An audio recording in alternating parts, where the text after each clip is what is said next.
Sunamganj, this criminal ring, they figured out how to weaponize trust and desire, turning simple, everyday connections into a terrifying trap for extortion. And it all kicked off with something you've probably done 1,000 times.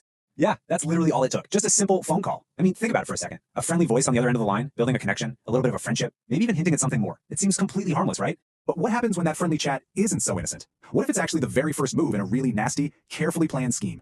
How does something so normal spiral into an absolute nightmare? Well, let's walk through it. Okay, so to really get how this whole ring worked, we're going to follow the story of one of their victims, a government employee whose life got totally turned upside down by what seemed like a harmless invitation. So, you see, the whole thing kicks off with someone the victim trusts, a colleague named Ajit Chandra Das, who makes the introduction. Right away, that gives the woman credibility. Then come the daily phone calls, building up that sense of familiarity, that trust. And once that foundation was solid, that's when she invited him to a private house in the city. And boom, the second he steps inside that door, the illusion just shatters. This wasn't a friendly meetup, it was a straight-up ambush. He was held hostage, stripped of his clothes, his dignity, and then viciously beaten. And the whole time, a camera was rolling, capturing every single humiliating moment. And that video, that became their ultimate weapon. The criminals laid out a brutal choice. Either they released the humiliating footage for the entire world to see, or he could pay them 50,000 taka to make it all go away. Now, this wasn't just some random, chaotic crime. No, this was a calculated, repeatable process. Now that we've seen the devastating impact on one person, let's pull back and really deconstruct the anatomy of this trap. Let's look at the gang's method. And when you break it down, it's a terrifyingly effective 4-step playbook. First up is the lure, using that promise of romance to draw the target in. Then comes the ambush, getting the victim isolated. Step 3 is the crime itself, the violence, the filming, all to create that powerful leverage. And finally, you've got the extortion, where they cash in on the victim's fear and shame.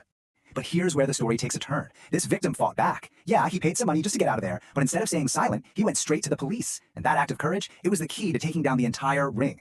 And the police, they moved fast. So on day 1, the complaint gets filed. By the very next day, they have Ajit in custody. But they didn't just question him. They turned him into bait. They had Ajit call his female accomplice, telling her he'd found a juicy new target. She rushed right into the city and walked straight into a police sting. Bam, arrested on the spot. Within just a few days, both of them were charged and behind bars. So we have this official quote from the officer in charge of the local police, and he pretty much laid it all out. He confirmed the arrests and made it crystal clear that this was just the beginning. The police were determined to bring every single person involved in this ring to justice. And you know what happened once the news of these arrests got out? The floodgates just opened. The courage of that first victim inspired so many others who were trapped by the very same ring to finally come forward and tell their own horrifying stories. And the sheer scale of this extortion, it's just staggering. One businessman came forward and revealed he had been blackmailed over a long period of time, losing 6 lakh taka. I mean, we're talking about 600,000 taka paid to this gang. This wasn't a one and done thing. It was a sustained campaign of terror and financial ruin. And look, this was about so much more than just the money. Other victims, including a local goldsmith, shared these absolutely horrific details. They were stripped naked, forced to wear a humiliating garland of shoes, their hands and feet tied, they were severely beaten, all while being filmed. This was about power and psychological torment just as much as it was about cash. So this whole scheme, this tactic we've been talking about, it actually has a name, the honey trap. It's definitely not a new idea, but this case is just a textbook example of how it works in the real world. So what exactly is a honey trap? Basically, at its heart, a honey trap is all about deception. It uses our desire for romance or a sexual relationship as bait to manipulate a target. And the end goal? Well, it can be extortion for money, like we saw here, or it can even be about extracting sensitive information, in the world of corporate or political spying. And these traps are almost never random. The targets are usually people who have something significant to lose, their reputation, their job, their wealth. As you can see, business people, government officials, and other influential folks are prime targets, because for them, the threat of public shame is just so incredibly powerful.